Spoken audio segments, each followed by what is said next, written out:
Hey, parents, teachers, therapists, maybe some students, or anybody who's interested in supporting kids with executive function challenges. My name is Seth Perler. In this video, I'm going to talk about one of the 13 executive functions. This is number 2 in a series where I'm going to talk today about organization.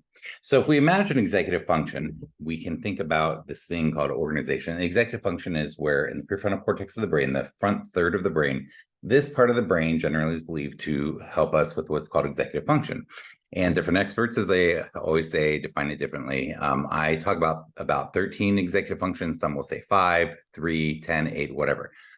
But I try to really put these into terms that you can digest and understand. So we're first going to talk about, in these 13 executive functions, I'm going to talk about the executive function skill or skill set of organization.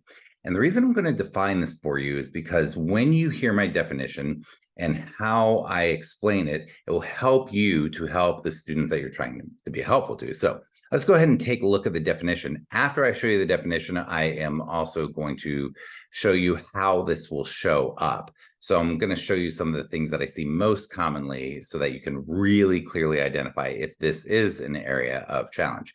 So let's look at organization. Here is how I define the executive function skill set of organization. Organization skills. These are skills for creating reliable structures or systems to keep track of things so that we're prepared with what we need when we need it. We also build skills to organize our thoughts and our writing. So let's start at the top here. Organization skills, skills for creating reliable structures or systems. So first thing that I did is I used the word skills. The reason that's so important is because a lot of the misunderstanding of these kids ends up shaming them. You just need to be trying harder. You're not motivated. You've got so much potential. And these sorts of misunderstandings are not helpful.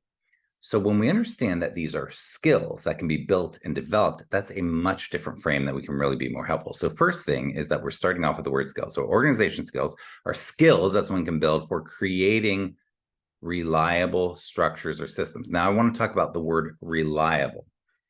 In my work, when I'm talking with students, this word reliable comes up a lot. Do you have a reliable system for organizing and keeping track of things? So do you have a reliable system for where you put your homework for chemistry class, or for where you put your math stuff, or for where you put your pencils or highlighters?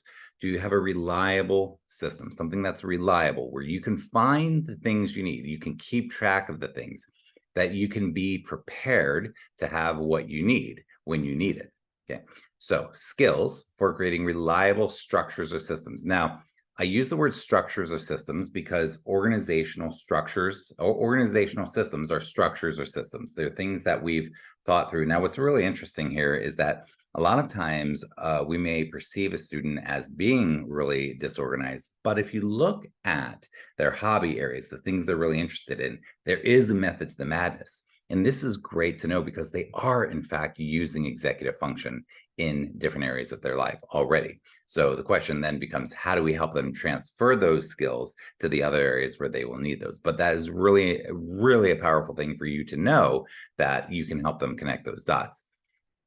We also build skills to organize our thoughts and our writing. So it's not just organizing stuff, but I really want you to imagine that there are skill sets. So if a person is really distractible and their thoughts are all over their place, or whenever they write something, it goes in a million different directions and it's completely disorganized writing. These also are skill sets for thinking and writing that people can learn. So this is also really good to know. Now I'm going to show you how this shows up. This is some of the ways that I hear most commonly that it shows up. So what does it look like? Messy backpack or locker or desk or bedroom. So disorganized and messy stuff. So that's one. Number 2 is a lot of piles that don't get organized. They just keep piling up in time. And that obviously causes a lot of trouble, especially as one becomes a young adult. Paper management problems, losing school papers, they're not getting into the right folders, or they're jammed in the backpack or the locker or the desk. Oftentimes these kids will have notes that are just in any notebook. They're not in the correct notebook. And often the note-taking style itself is disorganized. And notes are on random pages, making them pretty useless when it comes to being able to refer to them and study from them and things like that. Next one is disorganization often looks like forgetfulness and forgetting things unprepared because the organizational system isn't, the word I said before, reliable yet. Obviously, it's a skill we can build, so that yet is very important there. And finally, they're often overwhelmed by where to even start organizing.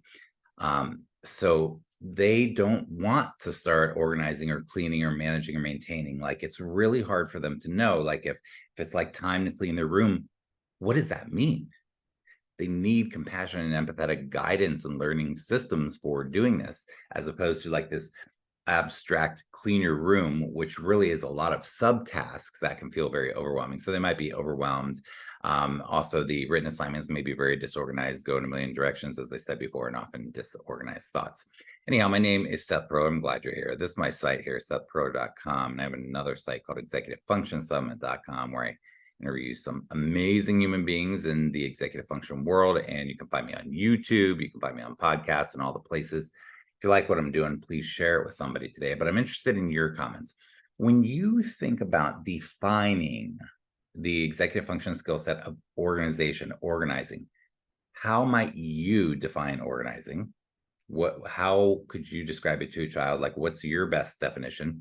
And what are some of the ways that you see it show up? Did I leave anything out that you can contribute to the conversation, or whatever other thoughts you have? Have a fantastic day. I want to wish you peace in your heart. I want to wish you joy. Most of all, I want to wish you connection with the people you care about, particularly those kids in your life. Have a fantastic day. Again, my name is Seth Perler. Take care.